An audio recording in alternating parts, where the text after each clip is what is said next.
गुरु अमृत हैं जगत में, बाकी सब विष बेल।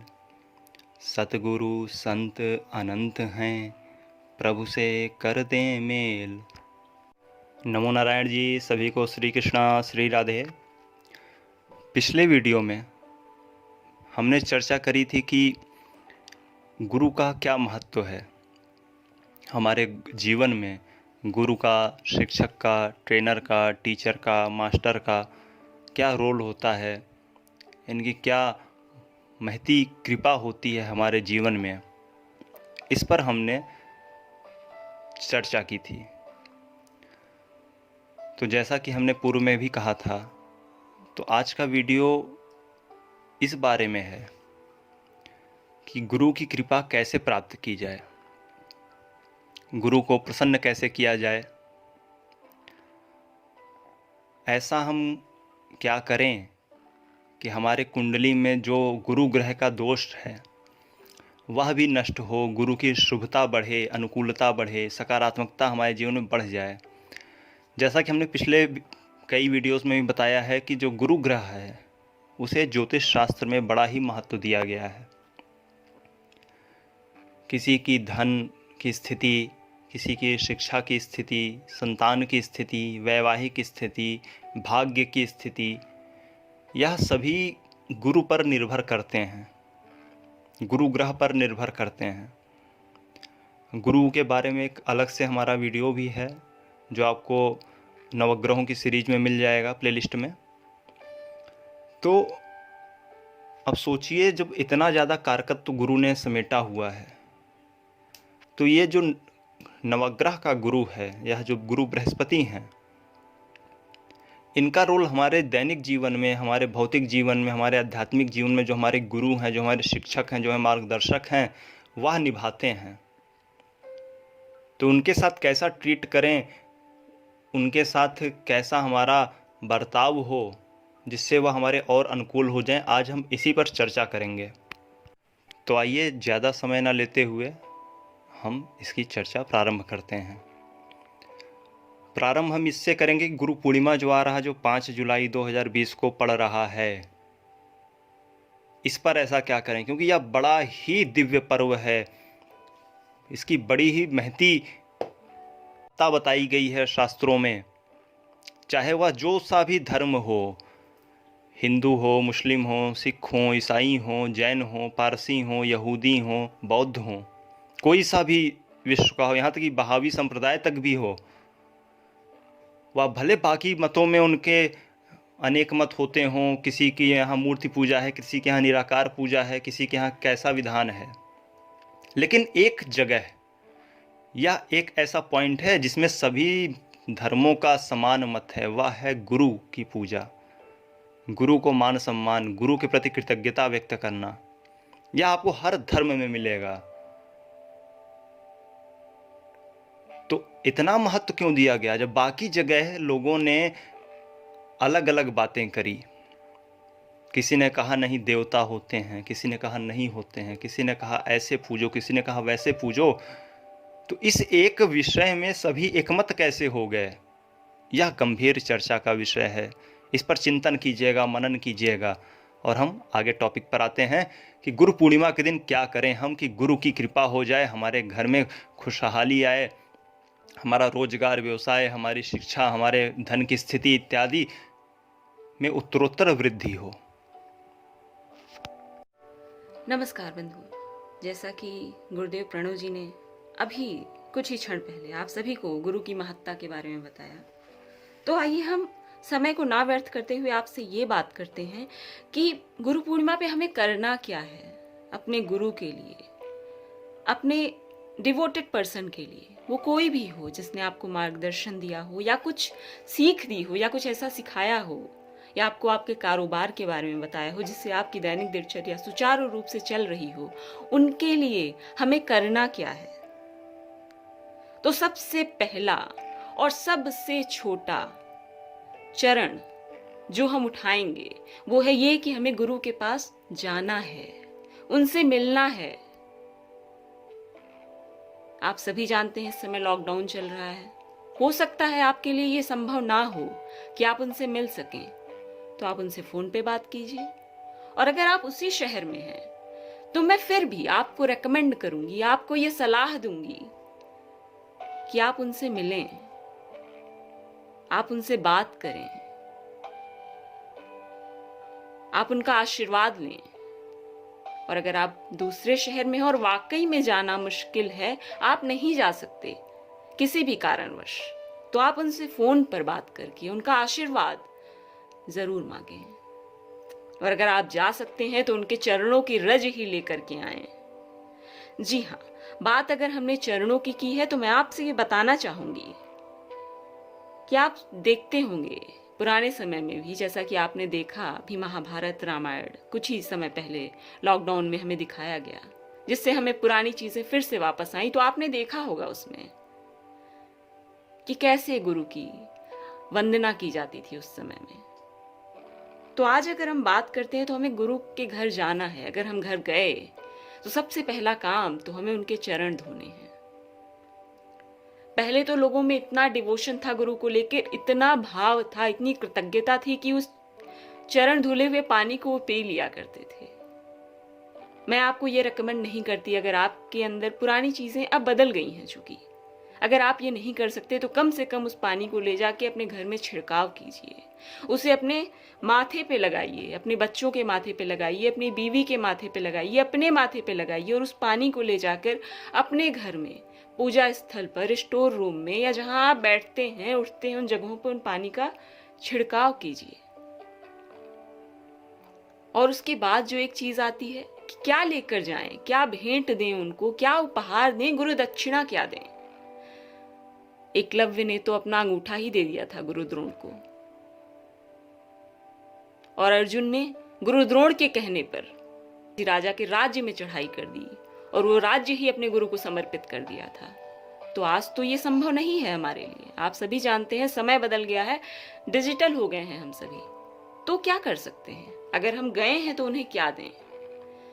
हमारे पुराणों में, जैसा कि आप जानते हैं, दशांश का बहुत ही बड़ा वर्णन है। दशांश क्या? अपनी जमा पूंजी में से, जमा पूंजी नहीं कहूंगी मैं, अपनी पगार में से जो आप कमाते हैं, महीने में या सालाना जितना आप कमाते हैं, उसका 10वां हिस्सा, यानी अगर आप 100 रुपए कमाते हैं तो 10 रुपए, 1000 कमाते हैं तो 100 रुपए, हमें उसका 10वां हिस्सा दान देना होता है।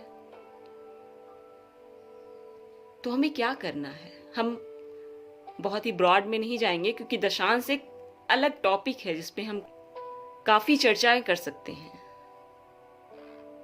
तो हम आपसे बस इतना कहेंगे कि अपनी पगार का दशांश हिस्सा, अगर आप जॉब नहीं करते हैं तो अपने अन्न का 10वां हिस्सा अपने गुरु को दीजिए। तो जैसा भी आपको बतलाया गया कि हमें अपना 10% जो भी हमारी इनकम है उसका देना होता है दान। आपने देखा होगा बड़े से बड़े व्यापारी, इवन आप टाटा की बात करेंगे, बिल गेट्स की बात करेंगे, चाहे किसी की भी बात करेंगे, ये लोग क्या करते हैं? आप देखिए, टाटा समूह अपने इनकम का, अपनी कमाई का 30% दान करता है, शुद्ध रूप से 30%। आप टाटा को देखिए, उनका आप गूगल पे सर्च कीजिएगा कितना, तो कोई भी व्यक्ति क्यों इतना आगे बढ़ रहा है, हमें तो सोचना पड़ेगा ना, ऐसा वो क्या कर रहा है। क्योंकि जो इनकम होती है उसमें बड़े सारे दोष होते हैं। जो कमाई होती है, जो लक्ष्मी आती है, वो कभी कोई झूठ से आ रही, किसी की ऊपरी है, तो कहीं से कहीं वो जो है पाप मई हो जाती है। तो उस पापमयी को पाप मुक्ता कैसे करें, ये उसकी विधि है। तो यदि ये बात हुई एक प्रकार की, दक्षिणा का एक प्रकार, जैसा कि बताया गया, धन दे सकते हैं, अनाज दे सकते हैं। इसके अलावा नहीं तो आजकल देखिए ऑनलाइन शॉपिंग का ज़माना है, आप नहीं जा पा रहे हैं तो आप उसको कुछ भी उनको ऑनलाइन भेंट कर सकते हैं, कुछ कोरियर कर सकते हैं। जैसे मान लीजिए आप कपड़े के व्यवसायी हैं, तो आपके पास नहीं उस समय धन है, तो आप कपड़े ले जाइए, गुरु को समर्पित कीजिए अपने। आपके पास किसी अन्य चीज़ की दुकान है, मोबाइल की दुकान है, आप वो ले जाइए उनके पास।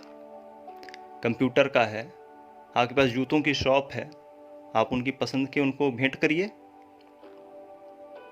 आपके पास कुछ नहीं, आप प्रॉपर्टी डीलर हैं या आप कोई अन्य कार्य करते हैं, तो आप मतलब जो भी आपके पास उपलब्ध है वही उनको भेंट किया जाता है। इसका मतलब ये नहीं कि जो हमारे पास नहीं है हम उसको करना है, जो आपके पास उपलब्ध है, जो भी, यदि कुछ भी नहीं, किसी भी लायक नहीं, किसी भी समर्थ नहीं है, आप सामर्थ्यहीन हैं इस वक्त, तो आप अपना प्रेम प्रदर्शित कीजिए, अपना सेवा भाव, अपना दास भाव समर्पित कीजिए गुरु को। तो बंधुओं, अब हम गुरु के पास चले भी गए, चरण रज भी धो ली, उन्हें भेंट भी दे दी, अब क्या करना है? तो इसके लिए एक श्लोक है, बहुत ही विस्तृत में नहीं जाऊंगी मैं, छोटे शब्दों में एक श्लोक है जो है, नीचम शय्यासनम चास्य सर्वदा गुरु सन्निधौ गुरोस्त चक्षुर्विषयेन यथेष्टासनो भवेत्। अर्थात गुरु के पास, अपने शिक्षक के पास, अपने मोटिवेटर के पास, अपने मार्गदर्शक के पास कैसे बैठना चाहिए? हमेशा उनसे छोटे आसन पर बैठना चाहिए। आसन जो हो उनके बराबरी का ना हो। गुरु आते हुए भी दिख जाएं तो अपना आसन छोड़ देना चाहिए। मतलब एक श्रद्धा व्यक्त करनी है, ये भाव की बात है। What does it mean? The disciple should always be set on a small pedestal in front of his guru. When the guru appears to be coming, he should not sit on his own. He should not be very comfortable in his sitting. He should stand up when he sees his guru is appearing. मतलब यह gratitude प्रदर्शित करने का तरीका है। जैसे राष्ट्रगान बजता है ना, तो हम खड़े होते हैं। क्यों? क्या हम नहीं खड़े होंगे तो क्या वो उसका कोई बहुत विनाश हो जाएगा ना? ये हमारे प्रेम प्रदर्शन का तरीका है या हमारे भाव व्यक्ति का तरीका है। ये सारी विधि तो तब थी जब आप गुरु के पास गए हैं, उनके घर गए हैं, उनसे मिलने या उनके आश्रम गए हैं, या वो जहां भी रहते हैं आप गए हैं। अगर आप नहीं जा पाते हैं तो आप क्या कीजिए? तो ये तो डिजिटल जमाना है, मुझे बताने की तो जरूरत ही नहीं, आपको तो खुद पता है। आप क्या कर सकते हैं? आप ऑनलाइन शॉपिंग कर दीजिए उनके लिए, अकाउंट में पैसे ट्रांसफर कर दीजिए, या फिर कोरियर से कुछ गिफ्ट कर दीजिए, पेटीएम कर दीजिए, गूगल पे कर दीजिए। तो आप करने को बहुत कुछ कर सकते हैं, पूछना है ही नहीं आपको किसी से। आपको बस अपना रेवरेंस उन्हें दिखाना है, अपना ग्रैटिट्यूड, अपना भाव उन्हें प्रदर्शित करना है। माध्यम क्या हो, ये आपकी सुविधा के अनुसार होना चाहिए, डिजिटल हो, नॉन डिजिटल हो, इट्स अप टू यू, ये आपके ऊपर है। जैसा कि ये दोहा प्रदर्शित करता है, गुरु की कृपा हो शिष्य पर, पूर्ण हो सब काम, गुरु की सेवा करत ही मिले ब्रह्म का धाम। तो यानी आप गुरु को कुछ भेंट करेंगे, जरूरी नहीं कि स्पिरिचुअलिटी ही आपकी बढ़े, आप स्पिरिचुअल तरीके से ही आगे जाएं, आपका अध्यात्म ही आगे बढ़े या ऑरा विकसित हो, आपकी जीविका भी विकसित होगी। गुरु का सम्मान करने से गुरु ग्रह अगर आपका निर्बल है तो प्रबल भी होगा और आप अपनी जिंदगी में आगे बढ़ेंगे। अब बात आती है कि गुरु है कौन? क्या जो त्रिपुंड लगाए हुए हो, जटाजूट धारण किए हो, सन्यासी वेश में हो, जिसने सब का त्याग कर दिया हो, मोह माया से मुक्त हो, क्या वही गुरु है? क्या वही सम्मान के योग्य है? नहीं, ऐसा नहीं है। एक श्लोक है, बतलाता हूं आपको। प्रेरकः सूचकश्चैव वाचको दर्शकस्तथा शिक्षको बोधकश्चैव श्रेते गुरुवः स्मृताः। अर्थात प्रेरकः मतलब प्रेरणा देने वाला, सूचकश्चैव सूचना देने वाला, किसी बात की उसने आपको, आप विपत्ति में थे और उसने अपने ज्ञान से, उन्होंने अपने ज्ञान से, गुरु ने क्या किया, आपको कोई सूचना दी। वाचको दर्शकस्तथा मतलब बताने वाले, रास्ता दिखाने वाले, रास्ता दिखलाने वाले।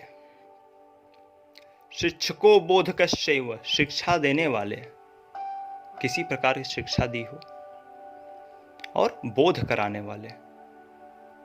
षडेशे गुरुवः स्मृताः, यह जो 6 गुरु हैं इन सभी को नमन करना चाहिए, इनका पूजन अर्चन करना चाहिए। As what Gurudev Pranav said,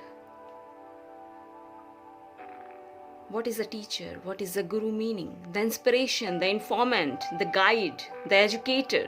and the seeker, and someone who realizes you that what is your inner soul is a guru. Someone who taught you something, someone who told you the truth of the life is your guru.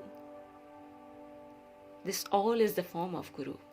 हमारे videos को share कीजिए, like कीजिए और हमारे channel को subscribe करिए, क्योंकि अभी हम बहुत सारे वीडियोस लाने वाले हैं। जो हमारा अगला वीडियो होगा वह होगा कि जिसके गुरु नहीं है वह कैसे बनाएं।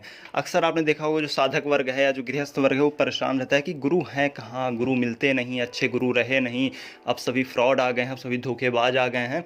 तो ऐसा हम क्या करें कि गुरु की कृपा हो? ऐसा हम क्या करें कि हमें गुरु मिल जाए, गुरु स्वयं हमें ढूंढते हुए आएँ? ऐसा हम क्या करें? तो अनुभव वाली बात बताऊंगा, जैसा कि मैं हमेशा बतलाता हूँ कि ऐसा हम क्या चमत्कारिक उपाय करें कि गुरु स्वयं हमें ढूंढें और हमें प्राप्त हों। खोज करें, अनुभव करें और आनंद को प्राप्त हो जाएं। लाइक करें, शेयर करें और सब्सक्राइब करके जुड़ जाएं। श्री राधे।